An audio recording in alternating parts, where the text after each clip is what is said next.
काला पानीमा विदेशी सेनालाई आमन्त्रण गर्ने कोही मधेसी थिएनन्। युवाहरूलाई बेच्नका लागि राष्ट्रघात गर्नेहरू कोही मधेसी थिएनन्।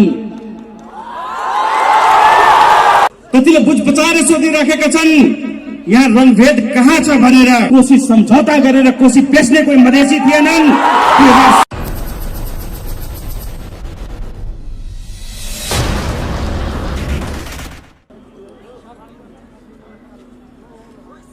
यो आफैमा ऐतिहासिक पल हो।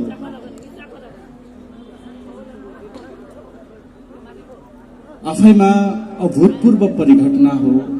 आफैमा इतिहासको रचना हो।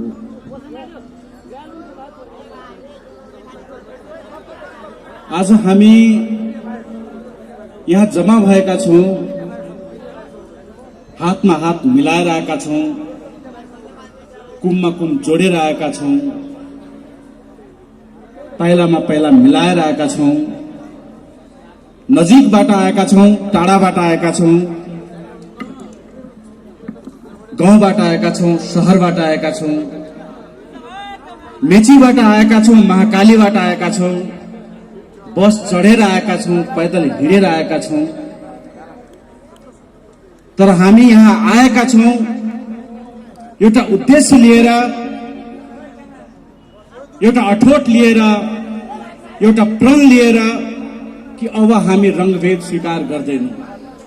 अब रंगभेद हाम्रो लागि स्वीकार्य हुँदैन भनेर प्रण गरेर हामी यहाँ जम्मा भएका छौं। किनकि हाम्रा पुर्खाले, हाम्रा वीर शहीदहरूले, यस देशका संस्थापकहरूले, हाम्रा लागि बलिदानी दिने सपूतहरूले यहाँ रंगभेद होस् भनेर तिनीहरूले बलिदानी दिएका थिएनन्।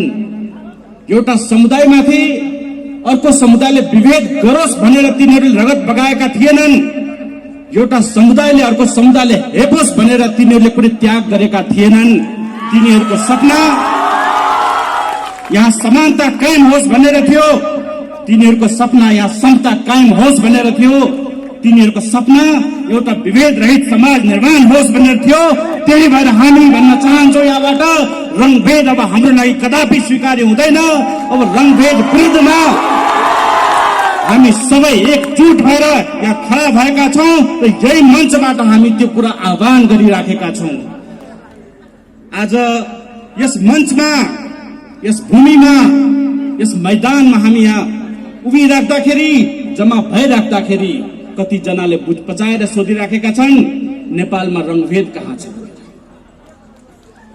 कतिले बुझ पचाएर सोधिराखेका छन् यहाँ रंगभेद कहाँ छ भनेर।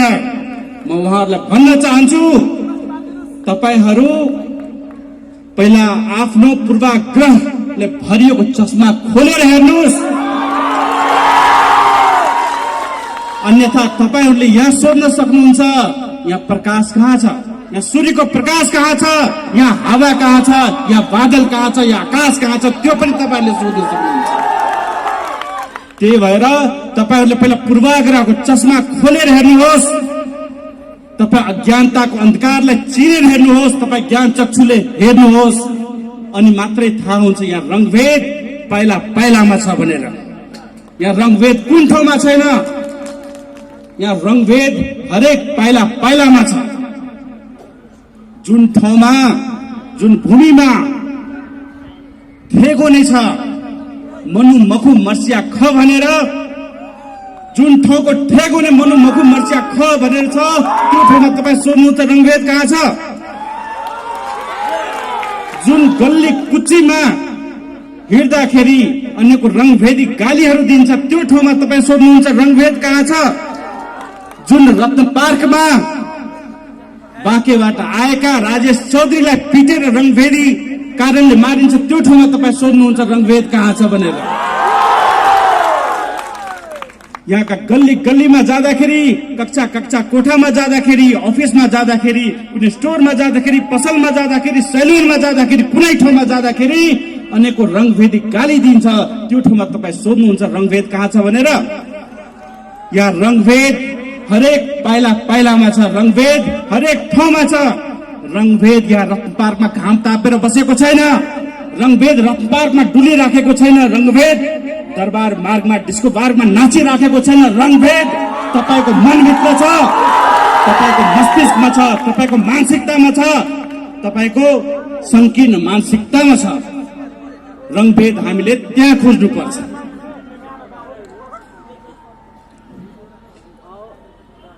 र रंगभेद संसारमा यहाँ आध्यात्मिक धार्मिक तवरले भन्दाखेरि 84 लाख योनि छन्, आध्यात्मिक तवरमा 84 लाख योनि छन् र विज्ञानले भन्दाखेरि 87 लाख प्राणीहरू रहेको छ यहाँ प्रजातिहरू। तर मानव मात्र यस्तो प्राणी हो जसले रंगभेदलाई आविष्कार गरेको छ, जसले रंगभेदको कलंक आफूमाथि ढोएको छ, जसले रंगभेदलाई एक माथि अर्कोलाई दबाउने अस्त्रको रूपमा प्रयोग गरेको छ।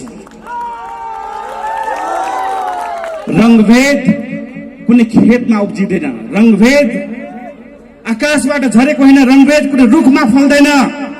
रंगभेदको खेत भनेको हाम्रो संकीर्ण मानसिकता हो। त्यसलाई मलजल गर्ने भनेको खोक्रो राष्ट्रवादले हो। त्यसलाई बढावा दिने, त्यसलाई संरक्षण गर्ने भनेको राज्यले हो। राज्यले नेपालमा मुलुकी ऐन लागू गरेर त्यति बेला रंगभेदलाई संस्थागत गरेकै हुन्। अहिले पनि घोषित अघोषित रूपमा रंगभेदलाई संस्थागत गरेकै छ। अहिले पनि राज्यले रंगभेदलाई प्रश्रय दिएकै अवस्था छ र त्यसमा खोक्रो राष्ट्रवादीहरूले त्यसमा आगो झोस्दै काम मात्रै गरिराखेका छन्। ती खोक्रो राष्ट्रवादीहरूले मधेसीमाथि सवाल उठाउनुभन्दा अगाडि, ती खोक्रो राष्ट्रवादीहरूले मधेसीमाथि अनेकौं प्रश्न उठाउनु अगाडि, ती खोक्रो राष्ट्रवादीहरूले मधेसीको राष्ट्रियतामाथि सवाल उठाउनु अगाडि म तिनीहरूलाई केही कुरा भन्न चाहन्छु, तिनीहरूलाई केही कुरा घिनाउन चाहन्छु। सन् 1947 मा गोर्खा भर्ती केन्द्र खोलेर नेपाली युवाहरूलाई बेच्नका लागि राष्ट्रघात गर्नेहरू कोही मधेसी थिएनन्, कोही मधेसी थिएनन्।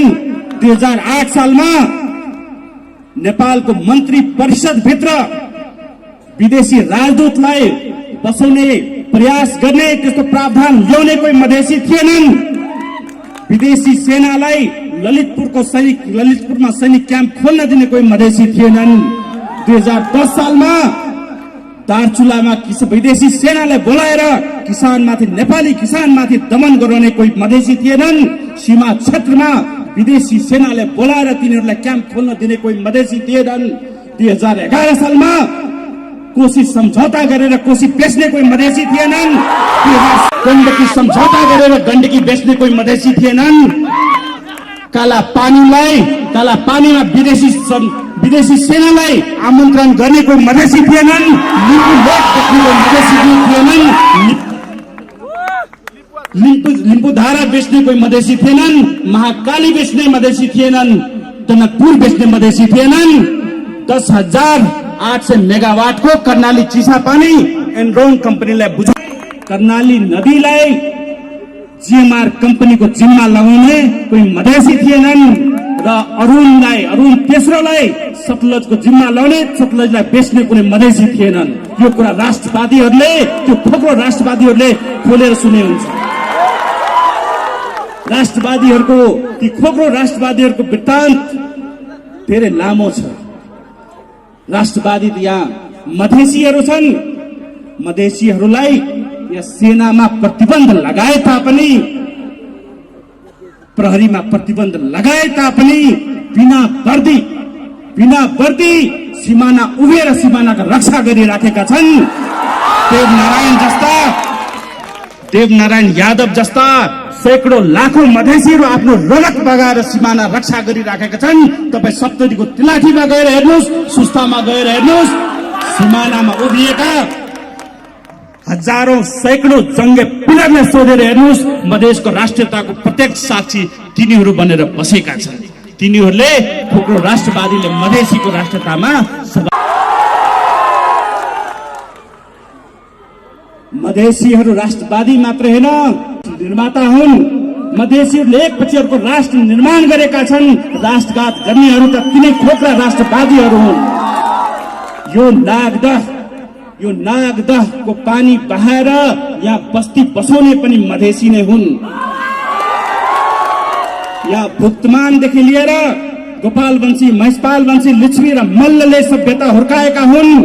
यहाँ चाहिँ जति पनि सभ्यता हुर्केका हुन् त्यो मधेसीले बनाएको सभ्यता हुर्केका हुन्। कान्तिपुरको कान्ति र ललितपुरको लालित्य मधेसीले गर्दा छाएको यहाँका काष्ठ मण्डप, यहाँका पौवा पाटीहरू, यहाँका टुडालहरू, यहाँका निदालहरू मधेसीले निर्माण गर्न लागेका हुन्।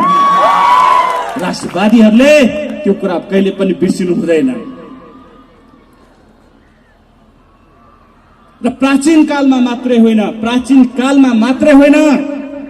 आधुनिक कालमा पनि। प्राचीन कालमा त हामीले ज्ञानको ज्योति दिएका छौं, विश्वमा ज्ञानको ज्योति फैलायौं। यहाँ पनि स्वयम्भूबाट दुई जुन आँखाहरू चियाएर हेरिराखेका छन्। ती आँखाहरू पनि मधेसीकै आँखा हुन्। ती आँखाहरू पनि मधेसीकै आँखा हुन्। र अहिले पनि पहाडको पाखा पखेरुमा गएर, कन्दरामा गएर, कुना काप्चा कन्दरामा गएर शिक्षाको ज्योति फैलाउने पनि त्यहाँ मधेसीहरू नै हुन्। दुर्गम भन्दा दुर्गम क्षेत्रमा गएर उपचार गरिदिने, तिनीहरूको ज्यान बचाइदिने पनि मधेसीहरू नै हुन्। र नेपालमा जति पनि राजनीतिक क्रान्ति भएको छ, जति पनि राजनीतिक परिवर्तन भएको छ, त्यो मधेस बिना त्यसलाई परिकल्पना पनि गर्न सकिँदैन। 2007 सालको क्रान्तिकै कुरा किन नहोस्, 2007 सालको क्रान्ति मधेसको भूमिबाट सुरु भएको हो। सप्तरीको हनुमान नगर जेलबाट विरोध सुरुवात भएर त्यो आन्दोलन सफल भएको हो। आन्दोलन कुनै पहाडमा भएको होइन, जनयुद्ध कुनै पहाडमा भएको होइन। जनयुद्ध त्यहाँ जलेश्वरमा भएको हो, विराटनगरमा भएको, धनगढीमा भएको, नेपालगञ्जमा भएको। त्यसरी यहाँ चाहिँ 2007 सालमा पनि लोकतन्त्र ल्याउन मधेसीले पहिला भूमिका खेलेको हो। कुनै पहाडमा आन्दोलन गरेर यहाँ लोकतन्त्र आएको होइन। त्यस पछाडि जति पनि कांग्रेसका नेताहरूले त्यसमा भाग लिएका थिए, तिनीहरूले दाना चावल खुवाउने, तिनीहरूलाई बासमती चावल र रहु माछ खुवाएर पाल्ने मधेसीहरू नै हुन्। जति पनि कम्युनिस्टका नेताहरू निस्केका छन्, तिनीहरूलाई प्रशिक्षण दिने मधेसले हो। माओवादी त्यसमा बलिदानी दिने त्यही मधेसी, थारू, आदिवासी समुदायहरू नै हुन्। जुनसुकै राजनीतिक परिवर्तन आए पनि, जुनसुकै राजनीतिक परिवर्तन नेपालमा आए तापनि तर शोषण विभेद आज पनि कायमै छ, रंगभेद आज पनि कायमै छ। हामीले राजतन्त्र हेर्यौं, राणातन्त्र हेर्यौं, लोकतन्त्र हेर्यौं, खसतन्त्र हेर्यौं, आज गणतन्त्र पनि हेरिराखेका छौं। तैपनि यहाँ रंगभेद कायमै छ, विभेद कायमै छ, शोषण कायमै छ, दमन कायमै रहेको अवस्था हामी कहाँ रहेको छ।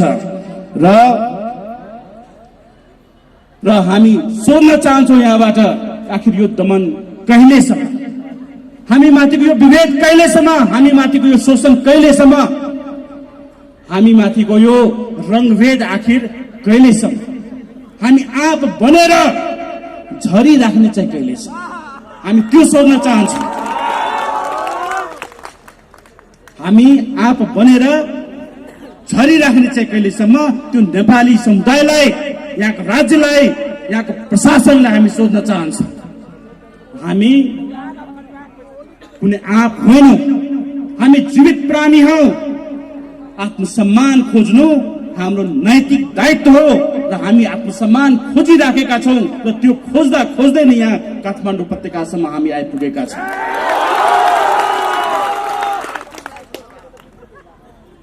र आत्मसम्मान खोज्ने क्रममा आज चयन गर्ने पालो आएको छ, आज विकल्प रोज्ने पालो आएको छ। विकल्प हाम्रा समक्ष खडा भएर उभिएको छ। हामी हातमा हात मिलाएर खोला तर्ने कि अलग अलग भएर त्यो खोलामा बहने भन्ने कुरा चुन्ने अधिकार हामी कहाँ आएको छ। त्यो निर्णय हामीले गर्ने हो, त्यो निर्णय यहाँको समुदायले गर्ने हो, त्यो यो निर्णय यहाँको राज्यले गर्ने हो। हामीलाई हिटलर बन्नु छ वा फ्रेडरिक क्लार्क बन्नु छ, त्यो निर्णय हामीले गर्नुपर्छ। हामी सहनावतु सहनौ भुनक्तुको सभ्यतामा हुर्केका हामी जहिले पनि मिलेर जाउँ, जहिले पनि सहकार्य गरेर जाउँ भनेर अभिमत राख्ने गरेका छौँ। आज पनि जति बेला म आर्यघाटमा उभिन्छु, जति बेला म आर्यघाटमा जलिरहेको लास हेर्छु, त्यहाँबाट यही कुरा देख्छु, त्यहाँ खरानी बाहेक, त्यहाँ कालो खरानी बाहेक केही पनि देखिन्न। र त्यसले एउटा कुरा मात्रै बोध गराउँछ कि अन्ततः हाम्रो पहिचान भनेकै त्यो पञ्चतत्व मात्रै रहेछ। तैपनि किन हामी, तैपनि हाम्रो दृष्टि किन छालासम्म गएर रोकिन्छ, तैपनि हाम्रो दृष्टि किन किताबको गाथासम्म गएर मात्रै रोकिन्छ, तैपनि हाम्रो भाषा किन एउटा असभ्य शब्दसम्म गएर मात्रै रोकिन्छ, यो कुरा हामीले बुझ्नु आवश्यक छ। हामीले राम्ररी बुझेका छौं, अन्ध्यारोलाई अन्ध्यारोले काट्न सकिँदैन, कुरूप मानसिकताले जित्न सकिँदैन।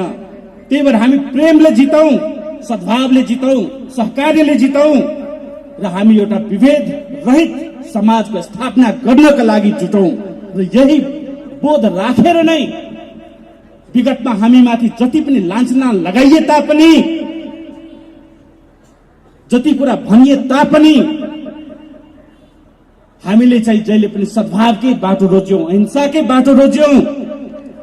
हामीमाथि जतिसुकै दमन भए तापनि हामी आफ्नो बुद्धको मार्गबाट विचलित भएनौं, हामी गान्धीको मार्गबाट विचलित भएनौं। हामी लाठी खाइराख्यौं, चोट खाइराख्यौं, प्रहरीले हाम्रो खुट्टा समेत भाँच्यो, टाउकोमा पनि प्रहार गर्यो, हाम्रा सैकडौं कार्यकर्ताहरूलाई जेलभित्र पनि कोचे, हामीमाथि विभिन्न रंगभेदी गालीहरू पनि दिए। तर हामीले सद्भावको बाटो कहिले पनि बिर्सेनौं, हामीले सहकार्यको बाटो कहिले पनि बिर्सेनौं। र आज 5 वर्ष पछाडि हामी त्यही ठाउँमा, जुन ठाउँमा पहिला रंगभेद गिरफ्तारी भएको थियो, काठमाडौँमा आजभन्दा 5 वर्ष अगाडि 2071 सालमा हामी यसरी नै जम्मा हुन खोजेका थियौं आफ्नो कुरा राख्नको लागि। सुन्धाराको क्षेत्रमा मंसिर 10 गते हामी जम्मा हुँदाखेरि त्यहाँ प्रहरीले, त्यहाँ राज्यले आफ्ना प्रहरीलाई लगाएर 400 भन्दा बढी मधेसीहरूलाई गिरफ्तार गरेर हिरासतमा राखे। र त्यो रंगभेद कस्तो खालको प्रखर थियो भन्दाखेरि त्यहाँ अस्पतालमा कोही मान्छेहरू आइराख्दाखेरि तिनीहरूलाई पनि समातेर जेलमा हालिदिए। कोही फूल लिएर आफ्ना बिरामीलाई भेट्न गइराखेका थिए, तिनीहरूलाई पनि समातेर हालिदियो। मान्छे त कालो छ भनेर समातेर हालिदिए। त्यहाँ केही पत्रकारहरू थिए, पहाडबाटै आएका, दार्चुलाबाटै आएका पत्रकारहरू थिए, बेतडीबाटै आएका पत्रकारहरू थिए, तिनीहरूको पनि अनुहार अलिकति कालो थियो, तिनीहरूलाई पनि समातेर जेलभित्र हालिदिए। त्यहाँ प्रहरी नै उभिएका थिए सादा पोसाकमा, तर अलिकति कालो अनुहारको थियो, तिनीहरूलाई पनि प्रहरीले समातेर हालिदिए। र तपाई भन्नुहुन्छ रंगभेद कहाँ छ भनेर?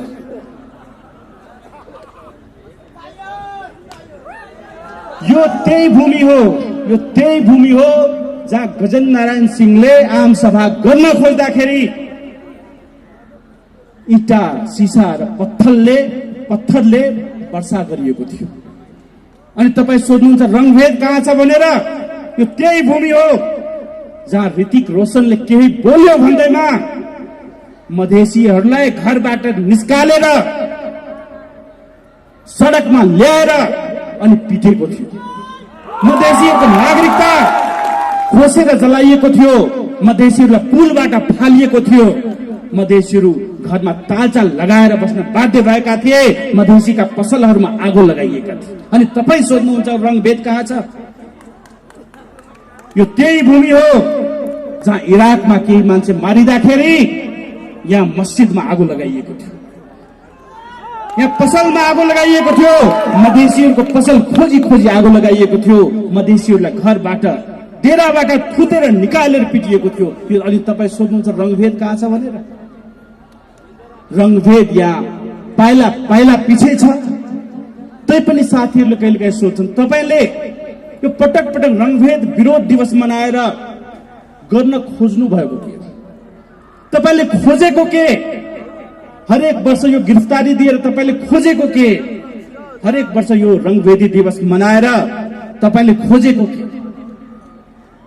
म ती मित्रहरूलाई भन्न चाहन्छु, हामीले खोजेको यति हो, हामीले खोजेको यति हो कि मधेसीहरूसँग मानव सरहको व्यवहार गरियोस्।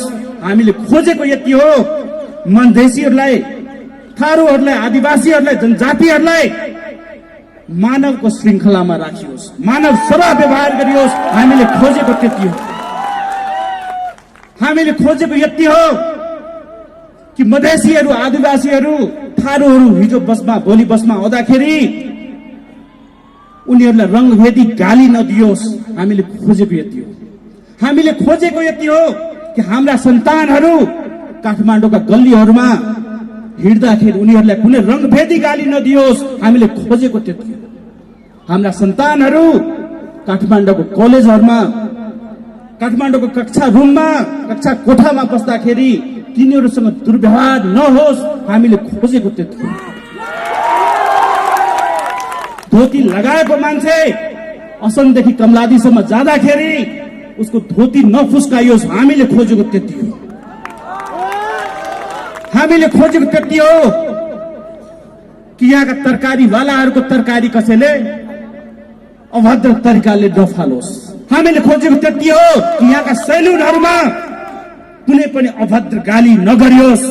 हामीले खोजेको त्यति हो कि कक्षा कोठामा जसले मलाई उठाएर भनिएको थियो कि भैयाहरूले त यहाँका अवसर पनि खोजिदिए, यहाँ पनि टप गरेर हाम्रा अवसरहरू खोजिदिए, त्यो अरू कसैले सुन्नु नपरोस्। हामीले खोजेको त्यति हो।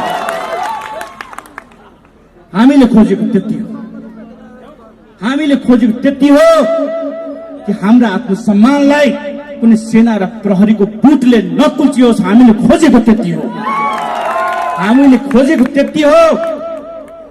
हाम्रो मुखलाई बन्दुकको नालले बन्द नगरियोस्। हामीले खोजेको त्यति हो। हामीले खोजेको त्यति हो कि हाम्रो स्वतन्त्रतालाई प्रहरीले हत्कडी लगाएर कैद नगरोस्। हामीले खोजेको त्यति हो। र यो हामीले कुनै याचना गरिराखेका छैनौं। यो हामीले कुनै भिक्षामा मागिराखेका छैनौं। हामीले कुनै दयाको लागि उहाँसँग प्रार्थना गरेका होइनौं। हामीले रंगभेद जघन्य अपराध हो, यस अन्त हुनुपर्छ, यसलाई पूर्णतः उन्मूलन हुनुपर्छ भनेर हामीले भनेका हौं। हामीले कुनै दयाको याचना गरेका होइनौं। हामीले भीख मागेका होइनौं। हामीले कुनै दयाका पात्र बन्न खोजेका होइनौं। त्यो जघन्य अपराध हो, त्यो अपराध बन्द हुनुपर्छ भनेर हामीले भनेका छौं। र रंगभेद बन्द गरेर कुनै समुदायले, कुनै व्यक्तिले, कुनै राष्ट्रवादीले हामी माथि उपकार गर्ने होइन। तिनीहरूले आफूमाथि उपकार गर्ने हुन्। किनकि जुन क्यान्सरग्रस्त ग्रन्थि छ, जुन रंगभेद रूपी क्यान्सरग्रस्त रूपी मानसिकता उनीहरूको दिमागमा छ, जुन ग्रन्थ छ, त्यसलाई काटेर फाल्दा उनीहरूलाई फाइदा हुने हो। उनीहरूले आफैमाथि उपकार गर्ने हो। उनीहरूले आफ्नो व्यक्तित्व बचाउने हो। उनीहरूले आफ्नो जीवन बचाउने हो। उनीहरूले आफ्नो राष्ट्र बचाउने हो। त्यो हामी माथिको कुनै उपकार हुने छैन। त्यो उनीहरूले आफैमाथि गर्ने सबभन्दा ठूलो उपकार हो। र म ती खोक्रो राष्ट्रवादीहरू जसले अहिले पनि रंगभेद देख्न सकेका छैनन्, म तिनीहरूलाई पुनः एकचोटि भन्न चाहन्छु कि रंगभेद अस्वीकार गर्नु नै सबभन्दा ठूलो रंगभेद हो। त्यो नै सबभन्दा मानवता माथिको जघन्य अपराध हो। रंगभेदलाई अस्वीकार गर्नु नै विभेदको बीजारोपण। त्यो समस्त राष्ट्रवादी, खोक्रो राष्ट्रवादीहरू समक्ष म राख्न चाहन्छु। र त्यही भएर आज यस सभामा, यो ऐतिहासिक सभामा हामी सबै मिलेर प्रण गरौं, सबै मिलेर हामी वाचा गरौं, सबै मिलेर हामी प्रतिबद्धता जनाऊ कि अब हामीलाई रंगभेद स्वीकार्य हुँदैन। हामी रंगभेद गर्दैनौं र रंगभेद गर्न पनि दिँदैनौं भनेर आज हामी प्रतिबद्धता यहीबाट गरौं। हामीले खोजेको त्यति हो कि यहाँबाट गएपछि हामी सबैजना मिलेर सहकार्य गरेर प्रेम र सद्भावले एउटा रंगभेद रहित समाजको निर्माण गरौं, विभेद रहित समाजको निर्माण गरौं, समतामूलक समाजको निर्माण गरौं भनेर नै हाम्रो ध्येय रहेको छ। यसको अलावा न त्वं कामी राज्यम न स्वर्गम न पुनर्भव भने जस्तै त्यसको अलावा न त हामीलाई कुनै स्वर्गको आकांक्षा छ न त कुनै राजगद्दीको आकांक्षा छ। हाम्रो आकांक्षा भनेको केवल आत्मसम्मान प्राप्ति हो। हाम्रो आकांक्षा भनेको हाम्रो स्वतन्त्रता हो। हाम्रो आकांक्षा भनेकै हाम्रो विभेद रहित समाज हो। हामीलाई आफ्नो आत्मसम्मान प्यारो छ, हामीलाई आफ्नो स्वतन्त्रता प्यारो छ, हामीलाई त्यो विभेद रहित समाज प्यारो छ। त्यही भएर कुनै पनि समुदाय, कुनै पनि वर्ग, हिमाल होस्, पहाड होस्, तराई होस्, जहाँ सुकै होस्, यदि कुनै पनि समुदाय, कुनै पनि वर्ग, कुनै पनि व्यक्ति, कुनै पनि समूह यदि कुनै विभेदमा परेको छ, कुनै रंगभेदमा परेको छ, कुनै दमन र शोषणमा परेको छ भने त्यसलाई बचाउन खोज्नु, त्यसलाई त्यो विभेदबाट निकाल्न खोज्नु, त्यो विभेदको अन्त गर्न खोज्नु नै हाम्रो प्रमुख दायित्व हो, प्रमुख कर्तव्य हो। त्यसलाई हामीले निर्वाह गर्न हरेक हदसम्म जानु सक्नुपर्छ, हरेक स्तरसम्म जानु सक्नुपर्छ। आफ्नो ज्यानै दिन पनि पछि पर्नु हुँदैन भनेर हाम्रो एकबद्धता रहनेछ। र त्यही भएर हामी पाइलामा पाइला मिलाएर अगाडि बढौं, आवाजमा आवाज मिलाएर अगाडि बढौं, हातमा हात मिलाएर अगाडि बढौं, त्यो विभेद रहित समाजको निर्माण गर्न। त्यति मात्रै आज म भन्न चाहन्छु। जय जनमत, जय स्वराज, जय मधेस।